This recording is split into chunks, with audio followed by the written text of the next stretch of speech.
Hey guys, what's up? Welcome back to another video. As always, it's me, Ivan, and today I'm finally bringing you the review I promised a few weeks ago.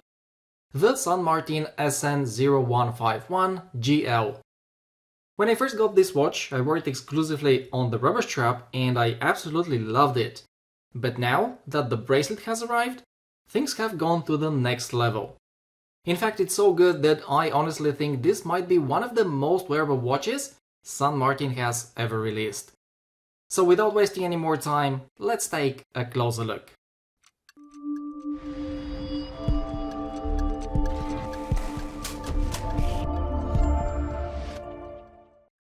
Full transparency guys, this watch was sent to me by San Martin for review and I don't have to send it back. That said, as always, everything you're about to hear is based purely on my own experience and personal opinion, and nobody got to see this video before it went live.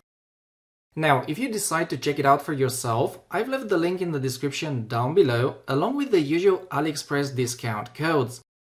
With those, you can bring the price down to around $310 on the bracelet, and for a watch with this level of finishing, I would actually say that's very competitive. But more on that in a minute. Alright, let's talk about why I think this is one of San Martin's most wearable models. Guys, what we're looking at here is a very compact and well-proportioned watch. The case diameter is 39mm, the lug-to-lug is a short 45mm, and thanks to the Miyota 90 S5 movement inside, the thickness is only 11mm. Lug width is 20 and sized for my 17cm or 6.7 inch wrist, it weighs 121 grams. What's really interesting though is that on the wrist it actually feels even more compact. The thin case, combined with this new bracelet design, works extremely well when it comes to comfort and overall wearability. Here is a closer look at the bracelet. As expected, the finishing is top-notch and so is the build quality. It's solid, the removable links are secured with screws, articulation is very smooth, and it comes with San Martin's on-the-fly adjustable clasp that we've already seen on their latest models.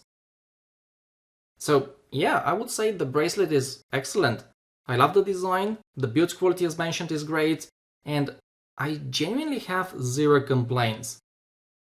Speaking of complaints though, I've seen a few comments from people who don't love the design of the end links and the way they meet the case. I get where they're coming from, but personally I like the watch exactly the way it is, and it doesn't bother me at all. That said, I do have one suggestion.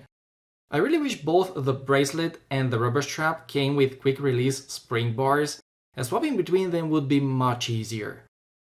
I understand that this can sometimes affect comfort if they dig into the wrist, but if San Martin can find a way around that, it would make an already great package even better.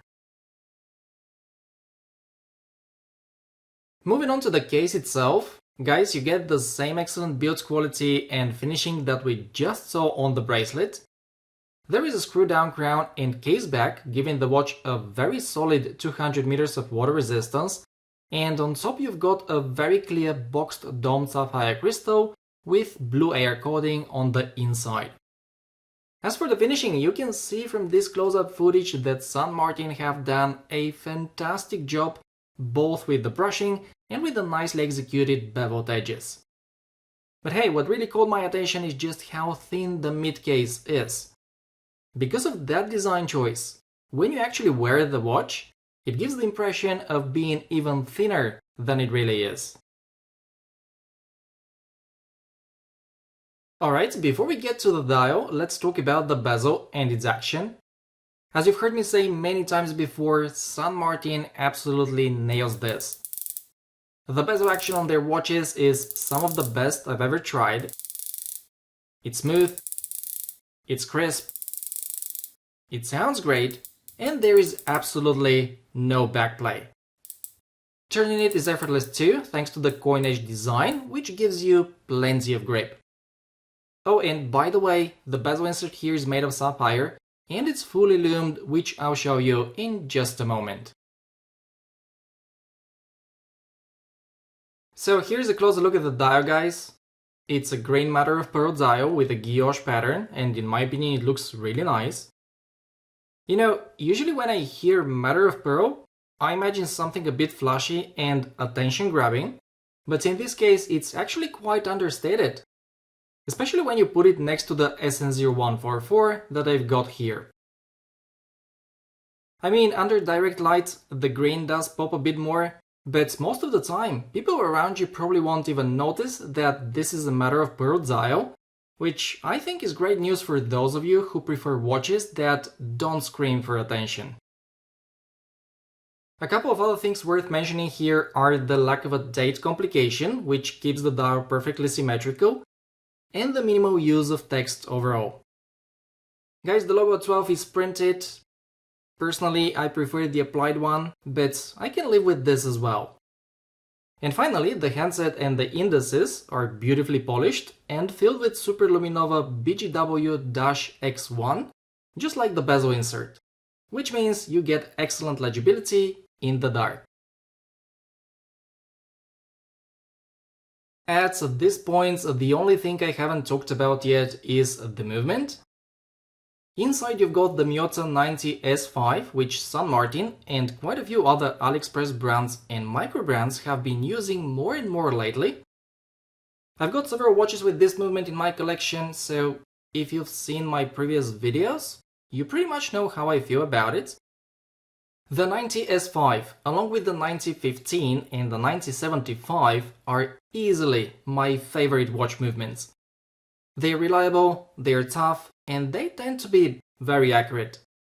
This one here is running a little bit fast at around +7 seconds per day with a beat error of just 0.5 milliseconds, so I really can't complain.